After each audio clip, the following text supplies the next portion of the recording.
പ്രതിദിന പ്രതിപാദ്യം. ഓട്ടവും ധൃതിയും അന്ന് അവസാനിക്കും.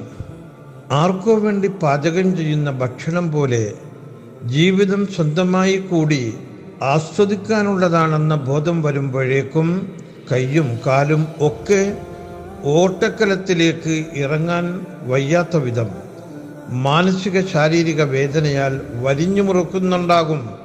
ആസ്വദിക്കാൻ ജീവിതത്തിൽ ഒരുപാട് കാര്യങ്ങൾ ബാക്കിയാക്കിക്കൊണ്ട് മൺമറഞ്ഞു പോകുകയും ചെയ്യും. ആർക്കൊക്കെയോ വേണ്ടി ജീവിക്കുന്നതിനിടയിൽ സ്വയം ജീവിക്കാൻ മറക്കാതിരിക്കുക. എല്ലാ പരിപാടികളിലും ഒരു ആഘോഷപ്പിറ്റെന്നുണ്ട്. പരിപാടികളൊന്നുമില്ലാത്ത ആഘോഷപ്പിറ്റെന്ന്, കല്യാണപ്പിറ്റെന്ന് കല്യാണത്തിൻ്റെ രസങ്ങളില്ലാത്തതുപോലെ നമ്മുടെ ആയുസ്സിനുമുണ്ട് ഒരു ആഘോഷപ്പിറ്റെന്ന്. ഈ ഓട്ടവും ധൃതിയും കസർത്തുകളും അന്ന് അവസാനിക്കും. ഈ ജീവിതവും അതിലുള്ള എല്ലാ കാര്യങ്ങളും പരീക്ഷണങ്ങൾ മാത്രമാണെന്ന് അന്ന് നാം മനസ്സിലാക്കും. നമ്മുടെ വിജയം, നമ്മുടെ റിലേഷൻഷിപ്പ്, നമ്മുടെ പ്ലാനിങ്സ്, നമ്മുടെ വരുമാനം, നമ്മുടെ സന്തോഷം, നമ്മുടെ സ്വപ്നങ്ങൾ, ഇവകൾ മനസ്സിൽ രഹസ്യമായി സൂക്ഷിക്കുക. വലിയ പ്രശ്നങ്ങൾ പിടിപെട്ട മനുഷ്യരെ കണ്ടിട്ടില്ലേ? എത്രമാത്രം വിനയവും താഴ്മയുമാണ് ആ മനുഷ്യർക്ക്. കാരണം അവരിപ്പോൾ ആഘോഷപ്പിറ്റേതിൻ്റെ തൊട്ടരികിലാണ്.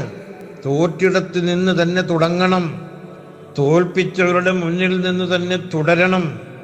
വെട്ടിമുറിച്ച് മുറിവുണ്ടാക്കിയവരെ മലർത്തിയടിച്ച് ജയിച്ചു കാട്ടണം. ഇതെല്ലാം കാണിച്ചു കൊടുക്കണം. സുഖാനുഭൂതിയാകുന്ന ആഘോഷത്തിരക്കിലാണ് നാം ഇപ്പോൾ.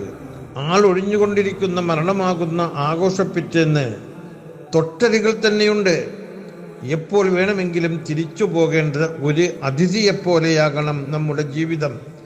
റബ്ബ് സുബ്ഹാനഹു വ തആല നാം ഏവർക്കും നാഥൻ്റെ പൊരുത്തത്തിൽ ജീവിച്ചു മരിക്കാനുള്ള സൗഭാഗ്യം നൽകട്ടെ. ലോകത്താകമാനം സമാധാനാന്തരീക്ഷം നിലനിർത്തി അനുഗ്രഹിക്കണേ അല്ലാഹ്. ആമീൻ യാ റബ്ബൽ ആലമീൻ.